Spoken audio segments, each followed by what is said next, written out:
Berikut adalah perbedaan-perbedaan di Indonesia yang menjadikan Indonesia menjadi satu bangsa. Yang pertama adalah perbedaan suku.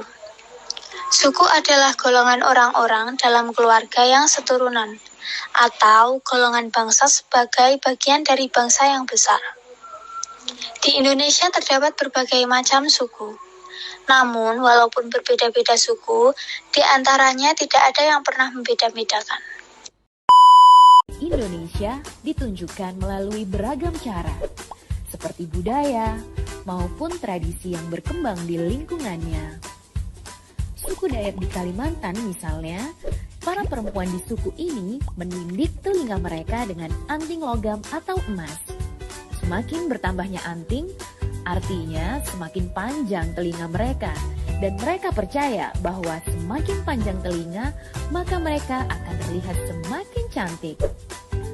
Berbeda dengan suku Mentawai dari Sumatera Barat, bagi mereka, kecantikan akan terpancar melalui gigi yang runcing. Sementara suku Batak Karo dari Sumatera Utara akan terlihat lebih cantik apabila memiliki bentuk kaki yang besar. Kaki besar ini melambangkan sosok perempuan yang kuat dan rajin bekerja, yang menjadi idaman oleh para pria di suku ini. Yang kedua, perbedaan ras. Ras merupakan bagian dari identitas manusia yang beragam. Di dalam sebuah persatuan, perbedaan ras ini dihormati dan dianggap sebagai kekayaan budaya yang memperkaya bangsa Indonesia. Tahukah kalian, ada banyak warisan zaman kolonial yang masih bisa ditemukan di sekitar kita. Warisan yang kelihatan misalnya ada di kota-kota tua, dalam bentuk tradisi hukum, bahkan di warung Tegal sebelah rumah kita. Bagaimanapun ada satu lagi warisan yang tidak kelihatan wujudnya, tapi masih menempel pada mental orang Indonesia sampai sekarang, yaitu konsep pribumi. Memangnya apa dan siapa pribumi itu sebenarnya? Menurut KBBI, pribumi berarti penghuni asli yang berasal dari tempat yang bersangkutan. Umumnya yang kita sebut pribumi atau orang asli Indonesia adalah orang suku Jawa, Minangkabau, Bali, Dayak, Papua, dan suku-suku lain yang baju adatnya sering kita lihat di setiap karnaval 17 Agustus. Sementara itu, orang-orang Indonesia keturunan Tionghoa, Arab, atau India masih sering kita perlakukan seperti orang asing. Singkatnya, mereka sering kita anggap sebagai bangsa pendatang. Padahal mereka bukan cuma lahir dan besar di negara kita, tapi juga berbudaya dan berbahasa Indonesia.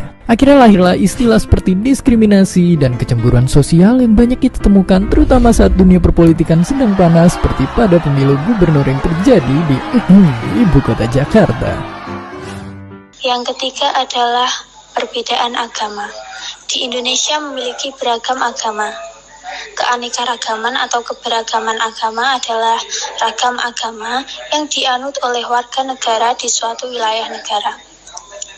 Yang artinya, di mana warga negara dibebaskan untuk memeluk agama apapun itu.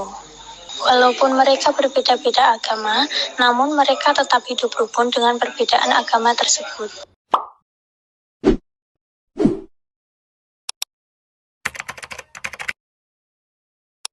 Mengapa harus bercerai-berai?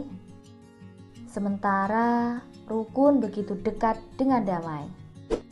Mengapa harus terpecah? Padahal bersatu jauh lebih indah. Kita memang beragam, meski tak selamanya seragam. Seperti sepasang sepatu, kita tak mungkin saling menggantikan, tapi kita tercipta untuk saling melengkapi. Yang terakhir adalah perbedaan budaya, di mana setiap wilayah yang ada di Indonesia memiliki budaya yang berbeda-beda. Namun dari budaya yang berbeda-beda tersebut menjadikan suatu bangsa Indonesia yang sangat menarik dan bersatu padu. Tiap daerah di Indonesia punya budaya, adat, dan kebiasaan yang berbeda-beda. Hal ini bisa dipengaruhi oleh banyak hal teman-teman. Salah satunya adalah kondisi geografis. Misalnya, setiap provinsi punya rumah adat, pakaian adat, tarian adat, dan lagu daerah masing-masing. Contohnya Bali yang punya tari kecak, Papua yang punya rumah adat bernama Honai, dan Jawa punya pakaian adat bernama kebaya. Ada lagi Kalimantan dengan rumah adatnya yang disebut betang, Sulawesi yang dikenal dengan suku Bugisnya, dan lain-lain. Dari perbedaan-perbedaan yang telah kita ilustrasikan, dapat diartikan bahwa Indonesia walaupun berbeda-beda akan tetapi mereka tetap satu, seperti semboyan kita yaitu Bhinneka Tunggal Ika. Satu bangsa, banyak cerita.